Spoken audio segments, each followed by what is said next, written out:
Salut tout le monde, une vidéo autour de la récupération des partitions de disques quand vous avez supprimé une partition par erreur et comment récupérer cette partition. Donc ici on va se proposer d'utiliser l'utilitaire test-disque, il y a déjà pas mal de tutos sur le site et j'ai fait une page explicative avec tous les écrans qui expliquent comment récupérer une partition de disque quand vous avez supprimé celle-ci par erreur. Donc ici on a une machine virtuelle, donc j'ai déjà téléchargé test disque qui est sur le bureau et on va aller dans la gestion des disques. Donc pour ça on fait un clic droit sur le menu démarrer gestion des disques, juste pour que vous voyez l'environnement. Donc on a deux disques, le disque 0 là où il y a le système et le disque 1 où vous avez une partition E, donc c'est un petit disque qui fait que 5 Go. J'ai mis des fichiers dessus, voilà.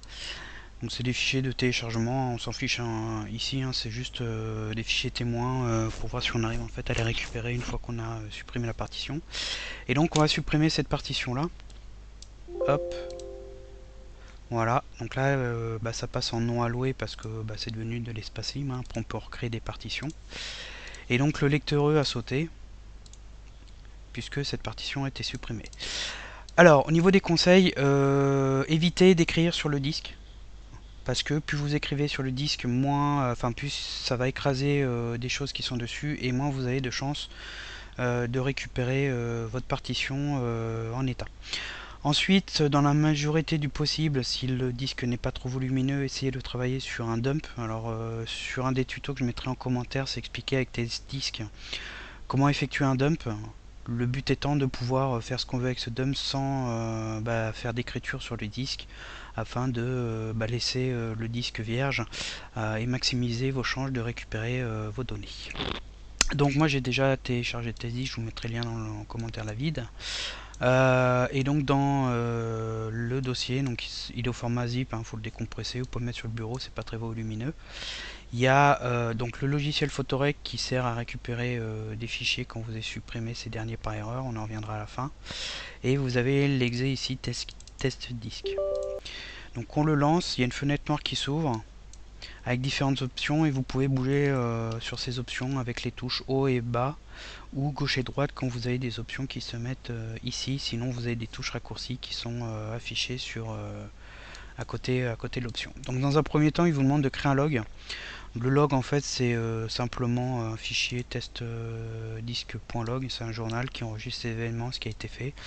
Donc vous pouvez recréer un à chaque fois ou open c'est modifier un existant, ça n'a pas trop d'importance. Donc on va se mettre sur create et on fait entrée. Ensuite il vous liste les disques, donc c'est un affichage Unix. C'est-à-dire que c'est par des lettres, donc en fait le disque 0 a la lettre A, le disque 1 a la lettre B, le disque 2 aura la lettre C, le D sera le disque 3, etc. Donc le disque 0, le A, c'est mon... Je vais rouvrir la gestion des disques, voilà, c'est mon... En fait c'est le disque système avec la partition C et la partition EFI, donc on va pas y toucher, on s'en fout, nous on veut travailler sur ce disque là, donc c'est le B. Après vous avez les tailles, 64 Go qui sont ici, ou 5 Go qu'on retrouve en dessous pour vous aider à être sûr que vous êtes bien, vous prenez bien le bon disque. Donc on se met dessus, on fait entrer, ensuite il nous demande le type, donc ça vous laissez sur EFI GPT. Ensuite il faut choisir la première option, analyser la structure des partitions pour essayer de retrouver les partitions perdues ou supprimées. Et vous avez ici des options, donc vous avez soit un backup, soit Quick Search qui permet de faire une recherche rapide et il vous liste éventuellement des partitions ici. Donc on fait un Quick Search, donc c'est plus ou moins long selon la taille du disque et sa vitesse, et ici on voit qu'il nous propose une partition. Donc c'est la partition qu'on a supprimée en fait, et vous avez des options qui sont ici, donc soit vous pouvez en ajouter une, soit charger un backup.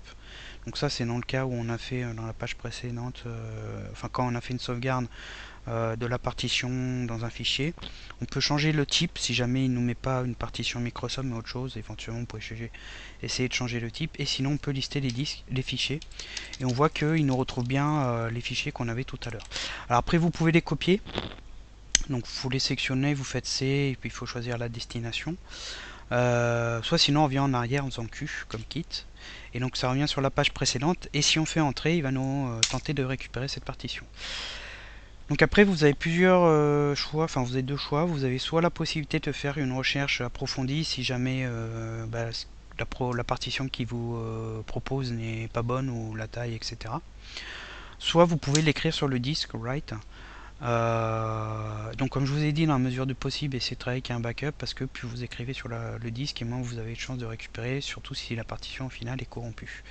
Donc là moi je vais faire dans cet exemple write, donc là il nous demande de confirmer l'écriture, donc on fait Y comme yes, et il nous dit qu'il faut redémarrer l'ordinateur, il nous a dit qu'il fallait faire un reboot pour prendre les changements. Donc je vais vous redémarrer l'ordi, enfin Windows, et à l'issue du redémarrage vous allez voir qu'on va récupérer la partition. Donc ici comme on a été capable de lister les fichiers, c'est très bon signe sur les chances de récupération des partitions. S'il n'arrive pas à lister les fichiers, il y a des chances que malheureusement la récupération se passe très mal.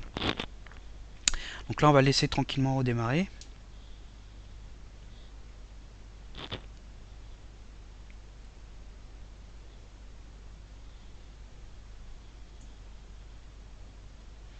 Et vous allez voir, bon j'ai déjà fait des savants, que la partition va être récupérée sans problème. Voilà, donc Windows redémarre.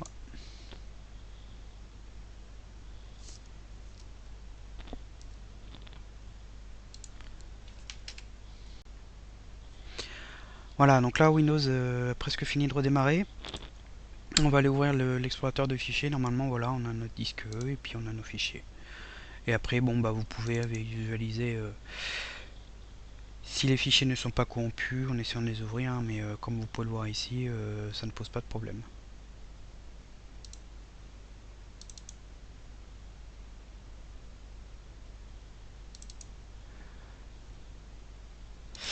Donc voilà, donc alors, dans le cas où vous avez des problèmes pour récupérer la partition et que ce n'est pas possible, en second lieu, vous avez Photorec. Alors là, j'ai lancé un installeur qui se met derrière, mais on va le fermer. Hop, voilà, ça c'est l'installeur qui c'était pour vous montrer simplement que le fichier n'est pas corrompu.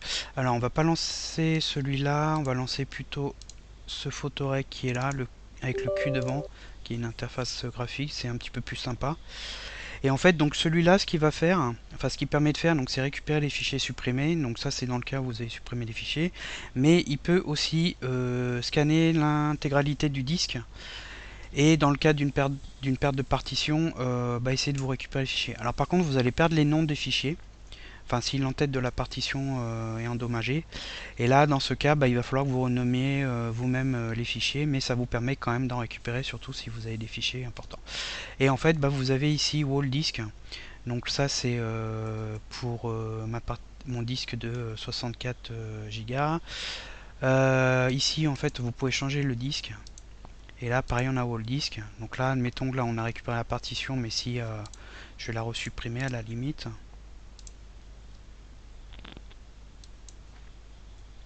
Alors, je vais le refermer histoire qu'il soit à jour. Alors, comme vous pouvez le voir, il m'a rajouté un 16mo non alloué. On va fermer ça. Hop. Donc, je vais relancer. Hop. Alors, faut créer un dossier où vous voulez récupérer les fichiers. Bon, moi, je vais mettre sur le bureau, mais mettez-le sur un disque qui est assez volumineux parce que, en général, il en récupère beaucoup. Donc là, on se place sur le disque 1. Et on va prendre le disque ici, donc là on est en FAT NTFS, vous laissez le wall. Ici on dit où est-ce qu'on veut mettre les fichiers récupérés, donc moi je vais mettre sur le bureau, de toute façon je vais pas le laisser tourner en entier. Et vous lancez la recherche en Advanced Search. Alors on peut filtrer sur les formats en bas à gauche et là il commence à récupérer les fichiers, donc il ne devrait pas y en avoir énormément puisque comme vous pouvez le voir sur la partition il n'y avait pas beaucoup de trucs. Et pour que vous voyez à quoi ça ressemble dans les fichiers récupérés, donc les noms sont perdus. Alors on a les icônes. Donc déjà là on voit que c'est l'installeur Acronis. Ici on voit que c'est des installeurs et ici on voit que c'est une image. On va essayer de l'ouvrir, voir si elle est valide. Mais je pense qu'elle devrait l'être. Voilà, donc c'est une image que j'avais mise comme ça. Bon, alors après il met des fichiers texte, mais ça ils sont bidons, hein. Ça doit être des tentatives de récupération, ils ne doivent pas être lisibles. Ou c'est des, je sais pas d'où ils sortent, hein. Bref, comme vous pouvez le voir, ça peut aider si vraiment la partition n'est pas récupérée, que vous avez des fichiers très importants, ça peut vous permettre d'en récupérer quelques-uns. Donc voilà, j'espère que si vous avez malheureusement supprimé votre partition, cette vidéo va vous aider. N'hésitez pas à aller voir les pages du site, hein. Si c'est le cas, un petit merci en commentaire, et un vote, et partagez cette vidéo pour la diffuser. Je vous dis à bientôt pour d'autres vidéos.